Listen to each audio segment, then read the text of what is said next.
भगवान श्री राम के नाना नानी का नाम क्या था? माता कौशल्या की कथा क्या है? भगवान श्री राम की कथा में माता कैकेयी का वर्णन कई बार आता है।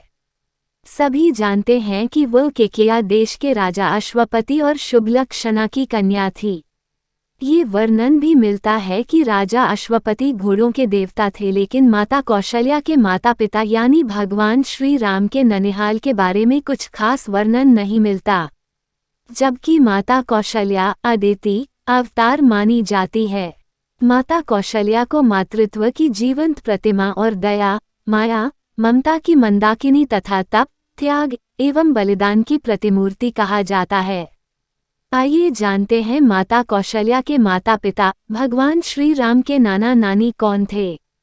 भगवान श्री राम की माता कौशल्या कौशल प्रदेश की राजकुमारी थीं। माता कैकेयी की तरह माता कौशल्या का नाम भी उनके प्रदेश पर आधारित था।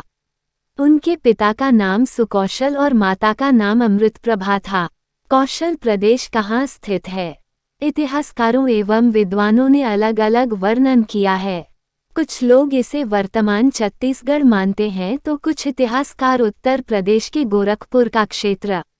एक हिंदू ग्रंथ में दक्षिण भारत उड़ीसा का भी उल्लेख है, लेकिन एक चीज समान है और वो ये कि कौशल प्रदेश एक स्वतंत्र, आत्मनिर्भर एवं स्वाभिमानी देश था। माता कौशल्या के पिता का नाम सुकौशल था, जो महाकौशल राज्य के राजा थे। यह क्षेत्र वर्तमान में मध्य प्रदेश और छत्तीसगढ़ में पाया जाता है। राजा सुकौशल एवं रानी अमृतप्रभा की किसी भी पुत्र संतान का उल्लेख नहीं मिलता।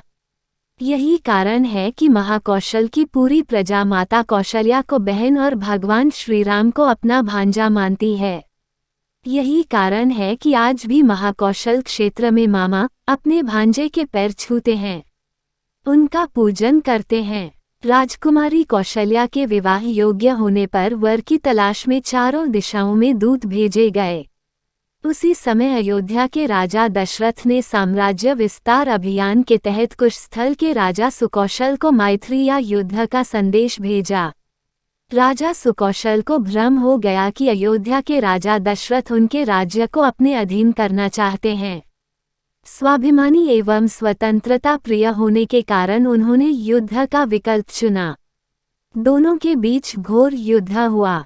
अंततः राजा सुकौशल पराजित हो गए। तब राजा दशरथ ने उन्हें अपने अधीन नहीं किया बल्कि मैत्री का प्रस्ताव रखा। राजा दशरथ के मधुर व्यवहार पर राजा सुकौशल मोहित हो गई। उन्होंने इस मैत्री को संबंध में बदलने का प्रस्ताव रखा और इसी के चलते राजा सुकौशल ने बेटी कौशल्या का विवाह राजा दशरथ से करा दिया। राजा दशरथ ने देवी कौशल्या को महारानी का गौरव और सम्मान दिया, जिसने कौशल्या की नम्रता को और अधिक विकसित किया। आरंभ से ही कौशल्या जी धार्मिक थीं। वे निरंतर भगवान की पूजा करती थीं, अनेक व्रत रखती थीं और नित्य ब्राह्मणों को दान देती थीं। माता कौशल्या ने कभी भी राम तथा भरत में भेद नहीं किया। पुराणों में कश्यप और अदिति के दशरथ और कौशल्या के रूप में अवतार भी माना गया। पुराणों में कहा गया है कि प्राचीन काल में मनु और शत्रुपा ने वृद्धावस्था आने पर घोर तपस्या की। दोनों एक पैर पर खड़े रहकर ॐ नमो भगवते वासुदेवाय का जाप करने लगे। उनकी तपस्या से प्रसन्न होकर भगवान विष्णु ने उन्हें दर्शन दिए और वर मांगने को कहा। मनु ने बड़े संकोच से अपने मन की बात कही, प्रभु, हम दोनों की इच्छा है कि किसी जन्म में आप हमारे पुत्र रूप में जन्म लें। ऐसा ही होगा वत्स। भगवान ने उन्हें आशीर्वाद दिया और कहा, त्रेतायुग में मेरा 7वां अवतार राम के रूप में होगा। त्रेता युग में तुम अयोध्या के राजा दशरथ के रूप में जन्म लोगे और तुम्हारी पत्नी शत्रुपा तुम्हारी पटरानी कौशल्या होगी। तब मैं दुष्ट रावण का संहार करने माता कौशल्या के गर्भ से जन्म लूंगा। दोस्तों, इस जानकारी आपको कैसी लगी? प्यारा सा कमेंट करके जरूर बताइएगा। वीडियो पसंद आई हो तो प्लीज़ लाइक शेयर भी करिएगा।